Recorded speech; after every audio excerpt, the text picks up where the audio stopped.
Chapter 836, Bermuda Triangle Pirate Mayhem. In the estate I was analyzing a piece of the marker from when we destroyed Aegis 7. Lincoln, what are you working on, JD? Me, oh, I'm analyzing this shard of the marker I found from when we blew up Aegis 7. Lincoln, that was a horrifying day for us. Lainey, no kidding. Those necromorphs were ugly, horrifying and gruesome. Me, they sure were. Alicia, that was a total nightmare. Susie, it sure was. Me, I know. That was a nightmare of unimaginable horror. Teen Titans Bumblebee, where do you think this shard came from? Me, let's find out. I typed in a code and it scanned the marker shard, and what we saw was horrifying. The marker originated from a planet in the farthest part of the unknown zone, and we saw that it came from a super far away planet orbiting a black dwarf star. It was called Zeoga 19.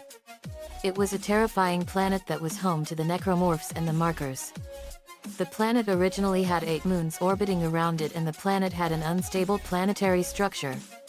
The Brethren moons were those 8 moons, and the planet exploded millions of years ago, scattering the Brethren moons all over the infinitely vast distances of the cosmos. The markers were made to bring the Brethren moons to that planet so that the Brethren moons would devour that whole planet and integrate it into their bodies. We gasped in sheer horror. Lincoln, you were right, JD. The necromorphs are a danger to all life in the entire universe.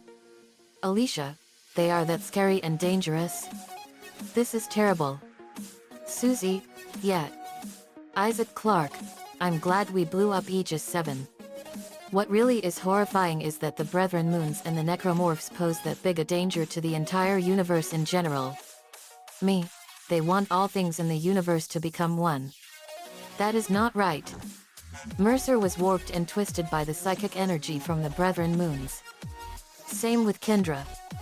Nicole, were you involved with any of the Cult of Unitology's activity? Nicole Brennan, no. Thank goodness. I did not want to be part of this sick and twisted and merciless plot that wants to destroy the universe. Me, thank goodness you didn't. That whole nightmare was one of blood and carnage and nothing but pure insanity. Lainey, that was an awful experience. Alicia, how did all those people go nuts? Me, the Brethren moons use powerful psychic energy that they channel through the markers that make all the people in the area go bonkers and lose their sanity. Lincoln, so that's how they all went insane. Lainey, horrifying. Nicole Brennan, no kidding. But I'm glad Kendra helped us as well. Me, she may have been a villain, but she did help us, and that's why we sent her to prison. But still, when the time comes, we will destroy the Brethren moons and all of the necromorphs. I looked up where the locations of all of the Brethren moons are at, and what it revealed was horrifying. The Brethren moons were at 8 different locations all over the entirety of our corner of the universe. One was located in the Andromeda Galaxy and heading right for us very slowly, and there was one that was right next to the Sombrero Galaxy at 14 million light-years away from Earth. Me, there's 2 Brethren moons heading for our galaxy. Isaac, that's probably the first of the Brethren moons we destroy. Alicia, when is that one gonna arrive? Me, it's projecting in the next 500 years. Lincoln, that's right around the time we encountered the colony. Me, yeah. Sheen, hard to imagine. But what are the necromorphs? Me, these are creatures that are from your worst nightmares, Sheen. I pulled up what the necromorphs are. Asterisk asterisk asterisk. Necromorphs are named after necro, which means dead, and morph, which means form. Making their literal name dead forms, as their name implies, necromorphs are similar in many ways to zombies, but are not undead. Instead, they are a unique form of alien life, but are just as dangerous to the living due to their desire to spread and their parasitic nature. Origin. Necromorphs are created through power of markers, either black marker or its derivation red markers, alien object that emit a highly concentrated electromagnetic signal that alters any dead tissue in range on a cellular level, converting it into necromorph tissue and reanimating the corpse of the host organism. This signal also affects the minds of intelligent life forms, usually manifesting as dementia and resulting in homicidal and suicidal actions, laying out a rich field of fodder for the necromorph infection. Once some necromorphs created, these necromorphs would butcher any non-necromorph life forms on sight so their corpses can be reanimated either via infection with their cells or markers' powers. A slasher. Slashers are the most common necromorphs, posing the greatest threat when in groups. They are named for the large bone blades that emerge from the hands of their upper arms, which can be the infected corpse's original arms or can be newly sprouted limbs. Slashers also have an atrophied set of lower arms, which usually have little purpose, but can sometimes be used to hold their prey. Bones in the feet of slashers are extended, most notably the heel bone, which adds balance. It helps them in climbing on walls or running, but walking is harder. More durable slashers can also result from more decayed corpses, and female slashers can spit acid projectiles. A leaper. Leapers are more animalistic necromorphs with more muscular arms, and the top of their heads seem to have separated from the neck, also sporting a set of mandibles on their heads and mutated jaws. However, their most notable trait are their long side-like tails created from the corpse's innards and legs, fused together into a single limb. Leapers' tails can coil to about a third of its original length, and they can use these to propel themselves, letting them leap long distances. Leapers also sport large fangs and claws and can move quite fast, often inhabiting areas with no gravity so as to take advantage of their fast moves.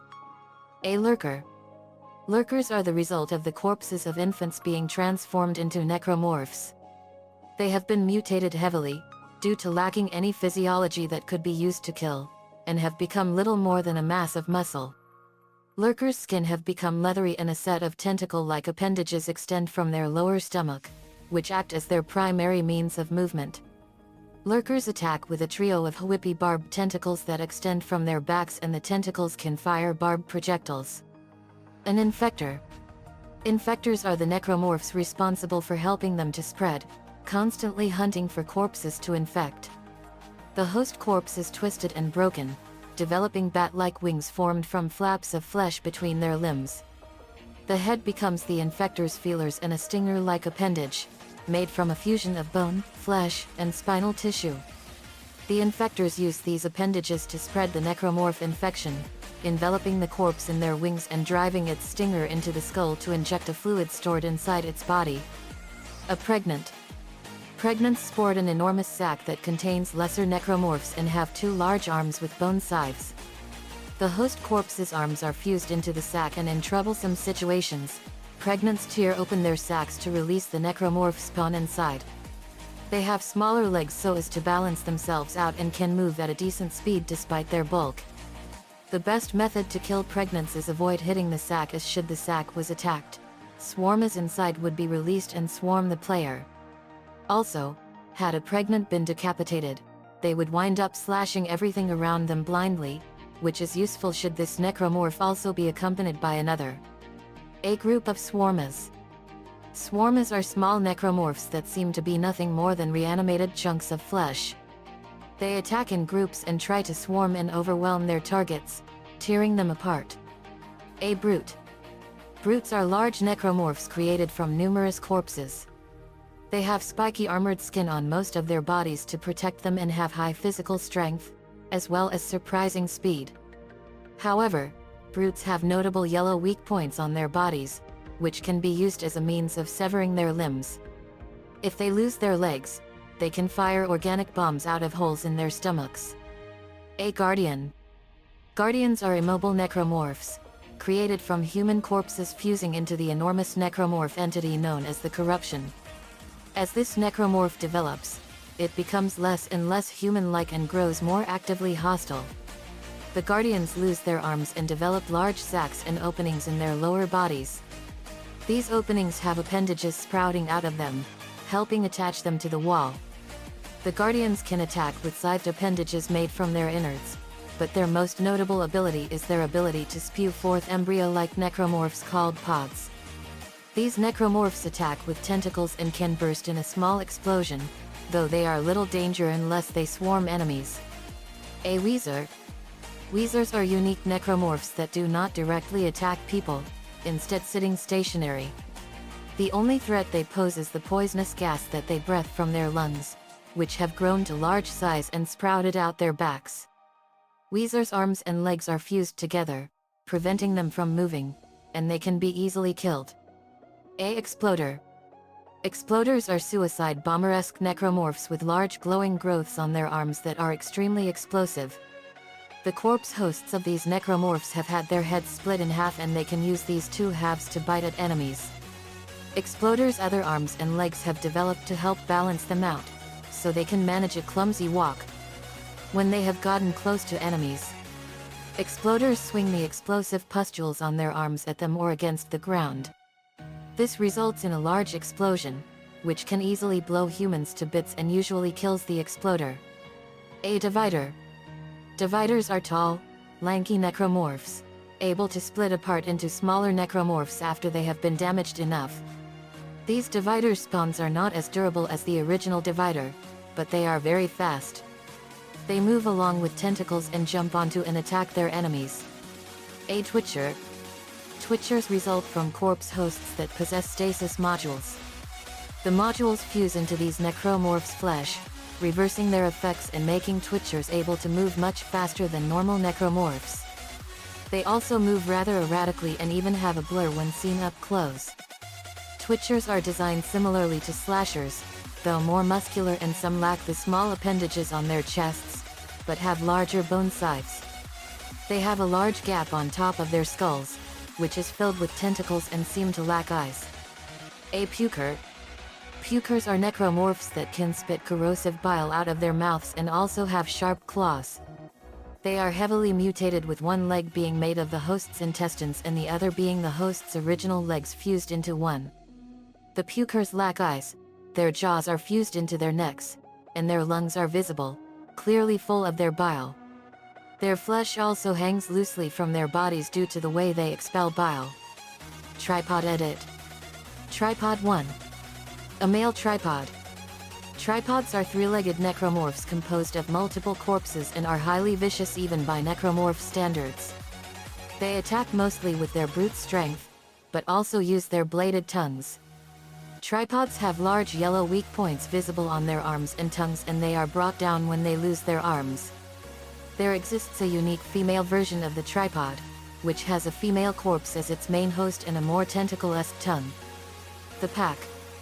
The Pack are a group of necromorphs created from children, acting as a predatory herd and are rarely encountered alone. They aren't as mutated as other necromorphs, now sporting bony claws, enhanced muscles, and a more open-fanged mouth. However, the members of the Pack are easily torn to shreds, which may be why they act as a group and they seem to coordinate through sound. Stalker. Stalkers are raptor-like necromorphs that use flanking, stealth, and group tactics to catch their prey. They sport large claws and their rib cages have spread open, though most of their organs are now gone. However, stalkers' most notable feature are their large domed skulls, which they use to smash against their opponents and also help to protect themselves from attacks. Stalkers are possibly the most intelligent necromorphs, moving around, hiding, attempting to lure their targets, fleeing when damaged, and attacking only when they think their prey's guard is down. Cyst.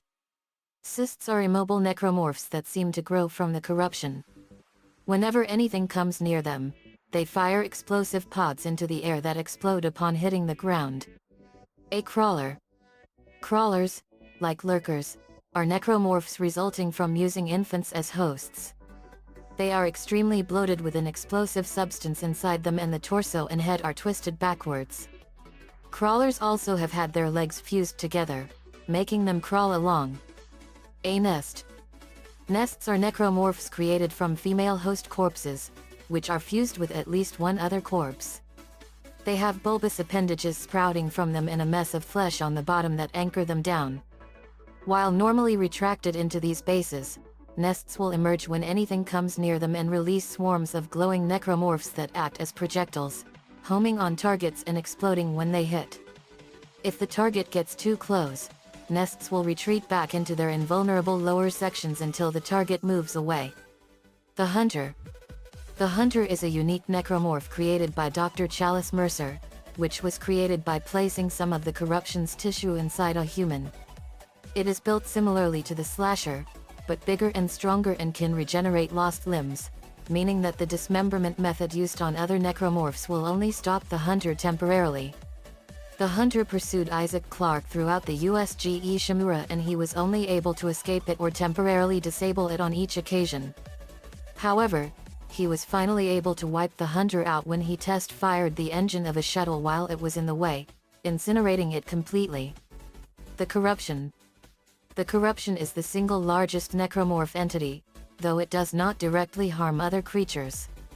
Its unsteady design does slow down those that walk on it, and it also removes oxygen from the air, changing it into poisonous gas that makes any kind of long-term survival near impossible. Since the Corruption drastically changes habitat, it may be key to the necromorph infection, and it seems to aid them in adapting to the different environments they must deal with. The Leviathan. The Leviathan is a large necromorph entity that collided with the Ishimura as it was drifting in space. It made its way into the hydroponics area of the ship, infesting there. The Leviathan has a large gaping mouth, which has a bulbous orb in the center and 3 large tentacles. It attacks by swinging with its tentacles, spawning pods, and spitting out organic bombs. Isaac Clarke confronted this necromorph in the hydroponics area due to it causing the air to degrade and managed to destroy it. The Slug. The Slug is another large necromorph entity that attached itself to the blast doors on the outside of the Ishimura. It is a large, mostly immobile mass, with 5 large tentacles. Needing to open them to send a message to the USM Valor, Isaac took the helm of one of the asteroid defense cannons and fought it, successfully killing it, and making it detach from the blast doors. The Hive Mind. The Hive Mind is an enormous necromorph that seems to be the guiding intellect behind the ones on Aegis 7 and the Ishimura.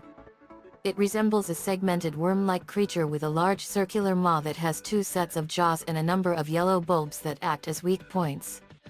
The hive mind utilizes large tentacles and spitting acid projectiles to attack and has more yellow bulbs in its lower body. It was created by the military testing their experimental red marker 200 years before the outbreak. However, when the marker proved too dangerous, the experiments were abandoned and it was used to suppress the hive mind. After the marker was taken aboard the Ishimura, the hive mind was awakened, beginning the necromorph outbreak. Isaac Clarke managed to return it, suppressing the hive mind once again, but after Kendra Daniels tried to retake the marker, the necromorph reawakened. It killed Kendra and attacked Isaac, but he managed to bring it down. The Tormentor. The Tormentor is a massive necromorph, formed from numerous corpses. It has a lean serpentine build with a large fanged maw and mandibles on its head. The Tormentor has long arms, connected to its body by yellow tissue, which act as a weak point, and the rest of its body is a mess of spikes and tissue. This necromorph is quite strong, able to deal with fire from a gunship without any sign of damage. The Tormentor attacked Isaac after he dropped down a vent to escape Tideman's forces. It managed to grab Isaac, who succeeded in escaping its grasp, and it pursued him onto Tideman's gunship, grabbing him when he tried to jettison away. However, the Tormentor tore off the ship's fuel canisters and Isaac shot them, destroying the necromorph in the explosion. The Ubermorph. The Ubermorph is a unique necromorph, notable for the fact that it has no human traits in its design. It is built similarly to the Slasher, though a good deal bulkier, and has a pair of small arm-like appendages on its torso, in addition to its larger clawed arms. Like the Hunter, the Ubermorph is able to regenerate itself, making it practically impossible to kill. After Isaac deactivated the power in the government sector, letting the necromorphs swarm it, the Ubermorph found its way inside as well. As Isaac started to find the secrets of stopping the marker, the Ubermorph pursued him and he was forced to constantly escape the necromorph. The Ubermorph was finally destroyed after the Titan Station's reactor exploded. The Grave Robber. The Grave Robber is a necromorph that was supposed to appear in the short animated film Dead Space, Downfall, but was finally cut most likely due to time constraints. Originally, it would have pursued Alyssa Vincent until getting smashed by the Ishimura's centrifuge. The grave robber has a bear-like stance and possesses 3 jawless heads and pincers. It also has large, slasher-like blades. The most interesting part about this creature is that its upper half is composed of the dead bodies of Ramirez, Samuel Irons, and the Shower Woman. This necromorph would find deceased bodies and within seconds fully eat the body. Brethren Moons. The Brethren Moons are the leaders of the necromorphs. The true origins and source of the Brethren Moons remain a mystery, as it remains unknown where they truly came from.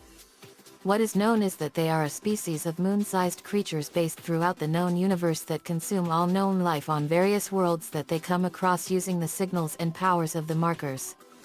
Markers are created and sent throughout the universe and land on various worlds throughout the known universe.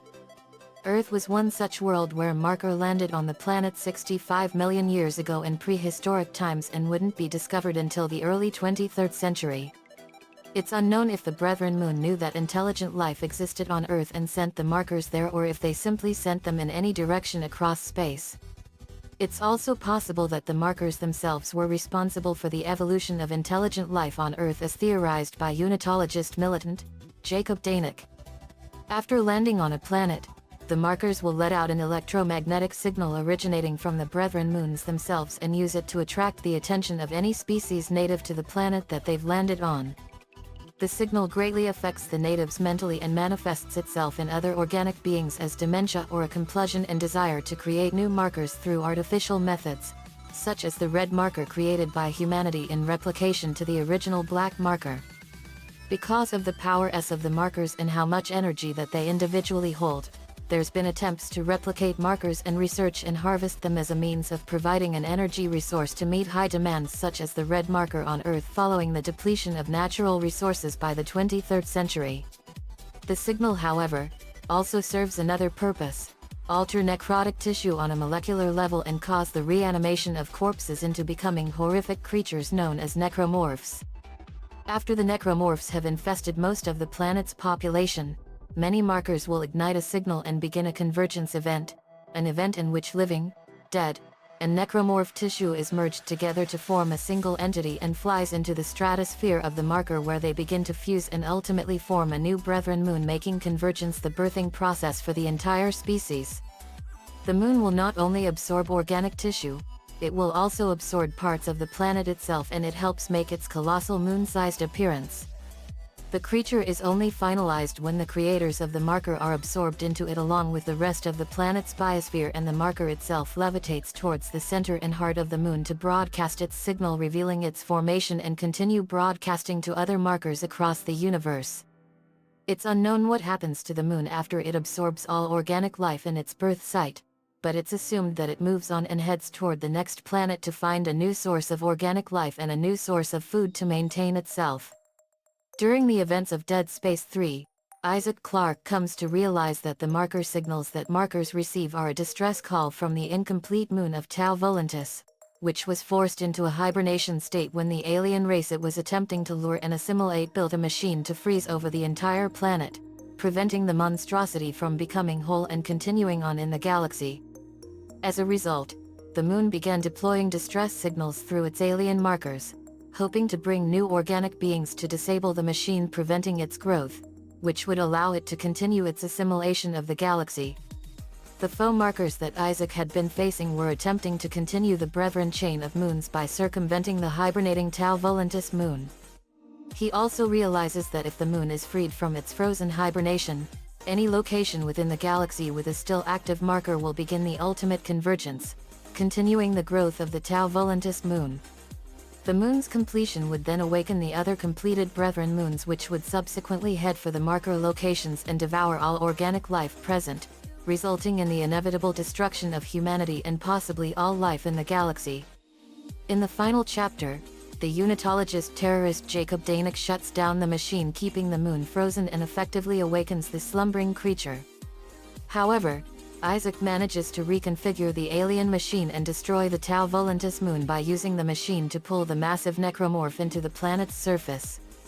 The moon's destruction causes all the markers to cease broadcasting their signals, ending the danger they pose to the rest of the galaxy.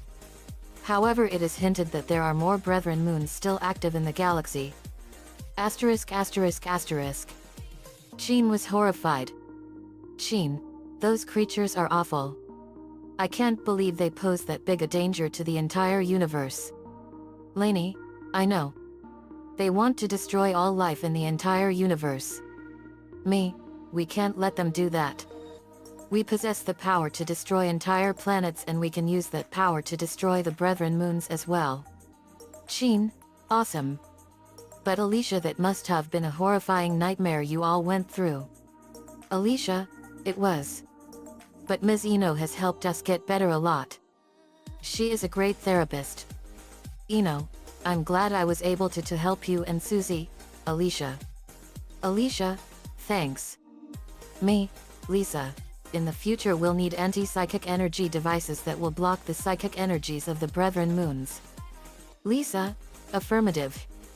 I'll be sure to make a note of that. We had to be ready for anything that the necromorphs might throw at us. Asterisk asterisk asterisk. In the forest outside of the city, Nico, Bombshell, and Kickback were searching for a signal. Nico, it should be in here somewhere. Bombshell, we're getting close. 50 meters ahead. They found a stasis pod and opened it, and out came Barrage. Barrage, what happened? Bombshell, Barrage. You okay? Barrage, I'm fine. Am I on Earth? Kickback, you are. We just got you out of your stasis pod. Barrage, that's a relief.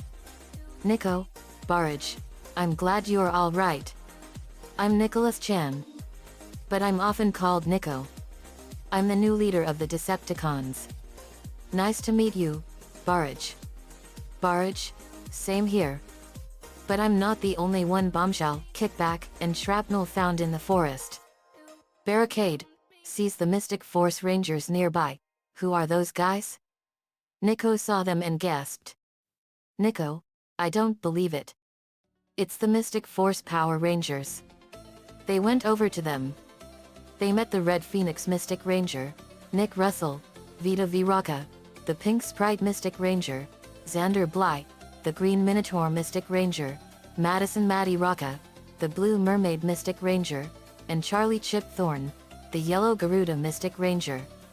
They also met Dag Aaron the Solaris Knight, Claire Langtree, the Gatekeeper, Limbo the Wolf Knight, and Yodana the White Ranger.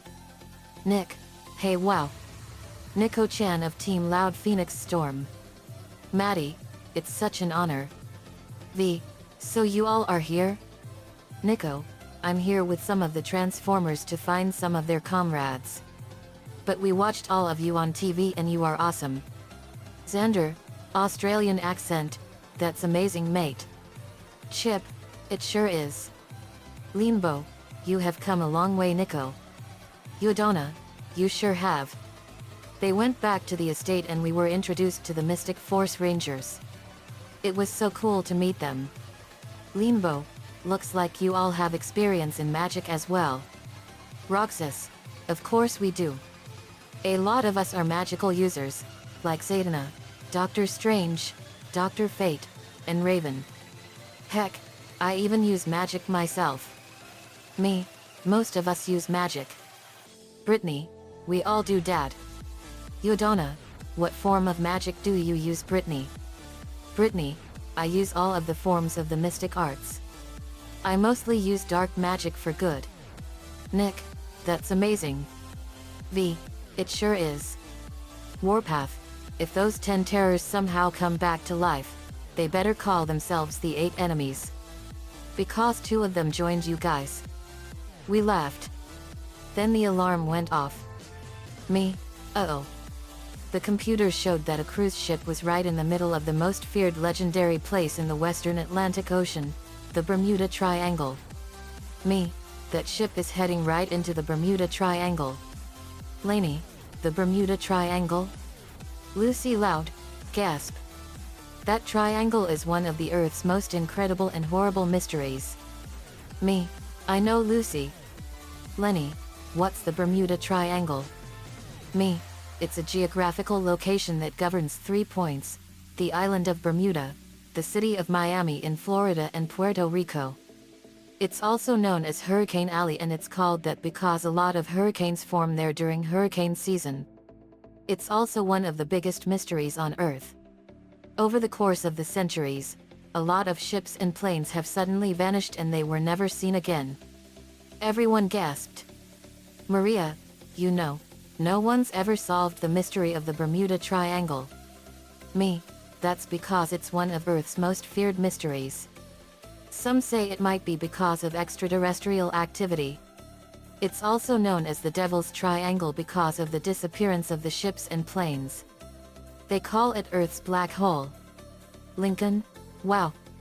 That's horrifying. Lana, I didn't know the Bermuda Triangle had so much mystery. Lola, what do you think caused it to become like that? Me, no one knows. Then the computer's dark orb detector found a dark orb on board the cruise ship. Vina, Russian accent, there's a purple dot on that ship. Me, that's our dark orb finder. I explained what the dark orbs were. Vita, my god. Xehanort is really dangerous.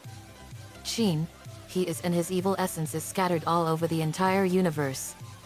Me, we got to get over to the Atlantic Ocean and save those people. We deployed our ship the TLPS Phoenix Maelstrom and we were off to the Atlantic. Asterisk asterisk asterisk. Bermuda Triangle, Atlantic Ocean. Asterisk asterisk asterisk. We arrived in the Bermuda Triangle. Me, here we are guys. The Bermuda Triangle. Lana, the water is so calm. Lola, too calm. Lainey, and it's quiet. Too quiet. Lincoln, Captain, we're approaching the cruise ship now. Me, I see it, Mr. Lincoln. 3 points off the port bow. Then another ship arrived. Lainey, Captain. Another ship off the starboard side. Me, I see it. It was a familiar ship. It was the Sweet Revenge. Me, it's Sticky Beard's ship. Lola, awesome. Sticky Beard, ahoy there friends. Me, ahoy there Sticky Beard. Sticky Beard, 'tis be a good time for candy pirating lad. Me, we're actually here to solve the mystery of the Bermuda Triangle. That cruise ship up ahead is in peril somehow. Sticky Beard, we'll gladly help out lad. We got to the cruise ship and we activated the holders for the ship and the Sweet Revenge, and the cruise ship was now held over the ocean on the port side and stern. Me, ahoy there. Then we saw a bunch of familiar faces. It was Mystery Inc. Fred, wow. I don't believe it. Velma, Jinkies. You guys are here now? Me, Small World Who guys. We didn't expect you guys to be here as well. Lainey, are you all here to solve the mystery of the Bermuda Triangle as well? Daphne, we sure are. Shaggy, like, yeah. And enjoy some great food as well. Me, when it comes to food, you and Scooby will eat anything Shaggy. We'll be right over so we can talk. We went to the cruise ship. Captain, Team Loud Phoenix Storm, welcome aboard. Me, thank you Captain. Sorry about all this, but we found out that this ship is in the Bermuda Triangle and we came to find out what it was doing here. Velma, I think I know. Follow me. We went with Velma and we saw a beautiful painting of a shooting star falling out of the sky and heading towards the ocean. Me, wow. This painting is beautiful. Lainey, that sure is beautiful. I love how it captures a perfect shooting star in vivid detail. Me, yeah. Velma, it's called the Heaven's Light. Lana, that sure is pretty. Lola, whoever made that really is a great artist like Lainey is. Lainey, giggles, oh stop. I made that painting. We turned and we saw world-famous astrocartographer Rupert Garcia. Nicole, oh wow. You're famous astrocartographer Rupert Garcia. Rupert, that's right Nicole. It's an honor to meet you. Nicole, you too Rupert. Fred, looks like it's mystery time. Vita, in more ways than one. Me, Yep. And it has something to do with this painting in the Bermuda Triangle. Daphne, we have to be ready. Rupert, and we have to face him. Me, who is him? Rupert, his name is Captain Skunkbeard. We learned that Captain Skunkbeard was a ruthless pirate that disappeared eons ago. Rupert, now he and his crew have returned as zombie pirates and they are after the power of the Heaven's Light. This painting is my map. Me, something here doesn't make sense. A pirate from the 17th century should have stayed dead, and why does he want this painting? Rupert, he wants the Heaven's Light so he can travel back in time. Me, I have a feeling there's more to it than that. Later we were watching a magic show from the shadows. We had a strong suspicion that the magician, Mr. Mysterio, was behind it all. Spider-Man sees Mr. Mysterio on stage. Mr. Mysterio? Did he copy that name from the Mysterio that I fought in the past? Me? Maybe. But he's a Mysterio ripoff artist. We saw that he had a dark orb embedded in his hand. He used its power to hypnotize everyone but us. But then, seconds later, a sinister ghost fog rolled in, and it was a terrifying ghost ship. Me, it's a ghost ship. Let's get it. We went to the cannons on the ship and blasted the ghost ship into scrap. The pirates of Captain Skunkbeard came onto our ship and we faced them, and we saw Captain Skunkbeard. Captain Skunkbeard, so we meet at last. What be your name, lads?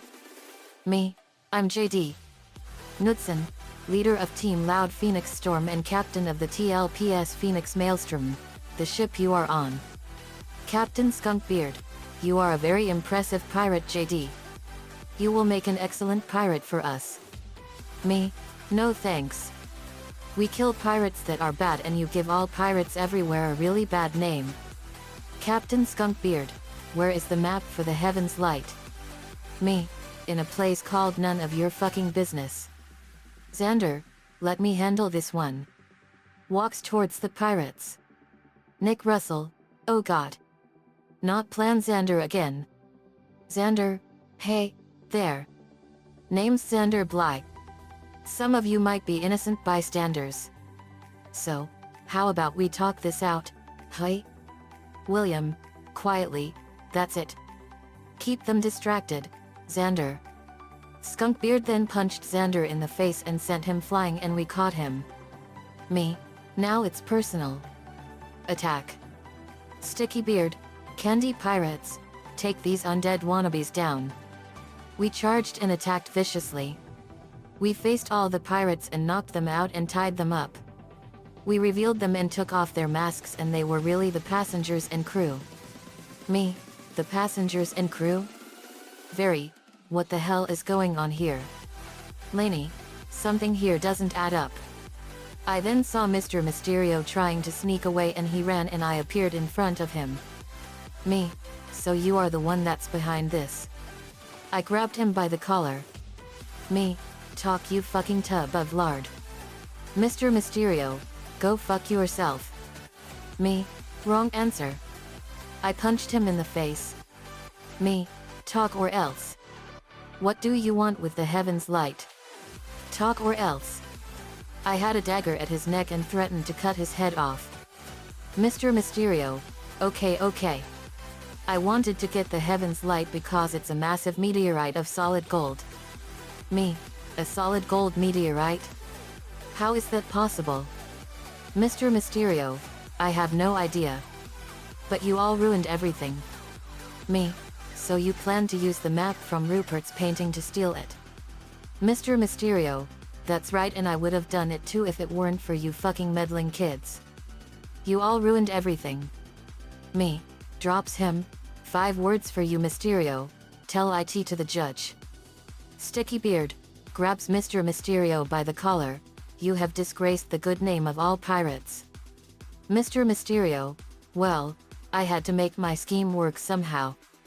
Sticky Beard, when I'm done with you, you'll be swabbing the poop deck for the rest of your miserable life. Mr. Mysterio, I'm not beaten yet. I have an ace in the hole.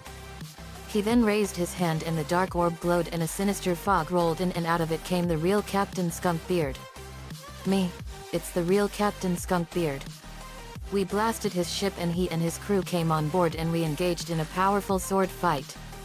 We clashed our swords with all of Captain Skunkbeard's crew and it was a brutal fight and we used our powers and burned, blasted, electrocuted, froze, poisoned, vaporized and more and obliterated some of them in an instant. Sparks were flying all over the place and we were clashing all over the place with the pirates. Barrage. Time for some teamwork. Cyber key power. The animatron cyber planet key went into his back and it enhanced his explosive charge gun mounts 100-fold. Roxas, let's do it. Giganteon cyber key power. The Giganteon cyber planet key went into his right arm device and it enhanced his keyblade powers 100-fold. Barrage and Roxas, exploding rainbow burst storm. Barrage fired numerous exploding charges and Roxas fired massive blasts of light from his keyblades and they combined and exploded, destroying numerous pirates in an instant. We slashed more pirates and killed them. Then a bunch of massive black tentacles came out of the water and they grabbed some of the pirates. Out of the water arose a huge black giant squid and it was massive. It was the second largest wild sword ever. Me? Whoa. It's a giant squid wild sword. Nico, it's huge. Lana, that is the second largest one ever. Then a black light appeared and it landed in Nico's hand and it was an animal crystal. It was a black animal crystal with the giant squid sword in it. Nico, it chose me. The giant squid sword. Me? Awesome. Way to go, man. Then Captain Skunkbeard roared and he clashed with my sword and we clashed. We were clashing violently and it was a brutal fight. We were clashing all over the place and more. Me, you are no pirate, Skunkbeard. You make all good pirates everywhere look bad. Captain Skunkbeard, I've killed all kinds of people and without a single shred of remorse and compassion. Now I will kill you and have your blood to drink. Me, over my fucking hide. I slashed his arm and slashed his chest and revealed his black heart. Warpath, you pirates will never terrorize the seven seas again. Cyber key power. The Earth cyber planet key went into his back and it enhanced his arsenal 100-fold. Team Titans Bumblebee, let's get him. Earth cyber key power. The Earth cyber planet key went into her right arm device and it enhanced her stinger blasters 100-fold. Warpath and Team Titans Bumblebee, thermal sting storm burst. Warpath fired his thermal shells and Bumblebee fired her stinger blasters and they combined and hit the pirates and killed the rest of them. I was still clashing with Skunkbeard. Captain Skunkbeard, you are a very formidable opponent, JD. Me, tell that to David Jones when I killed him and sent him off to hell. Captain Skunkbeard, you killed David Jones. Me, and sent his octopus-faced fucking ass off to the darkness of hell for all time. Now you will go back there forever. I slashed his chest twice and grabbed his black heart and ripped it right out of his chest.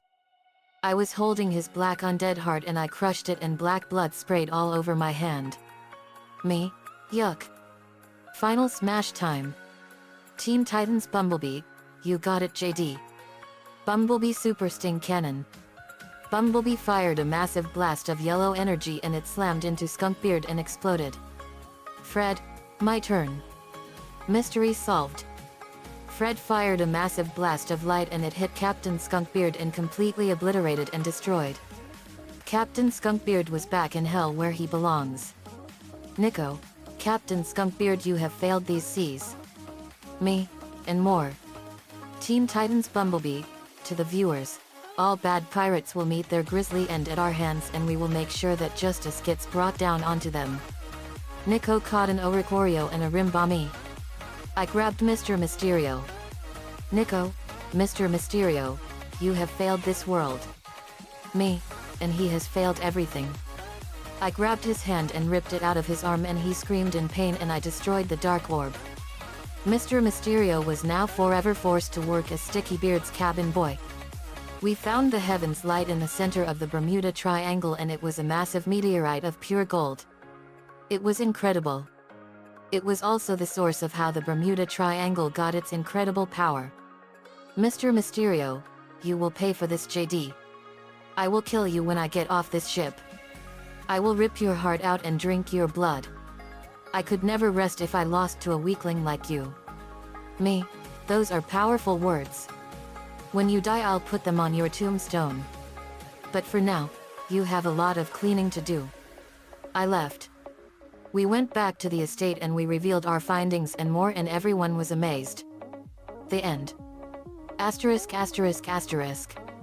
Another fanfiction complete and another Mystery Inc. Villain brought to justice.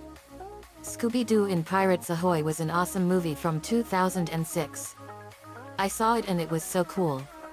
Awesome adventure and mystery. Nico-chan 11 gave me the ideas and I did some of them. Thanks man. Let me know what you all think. See you all next time.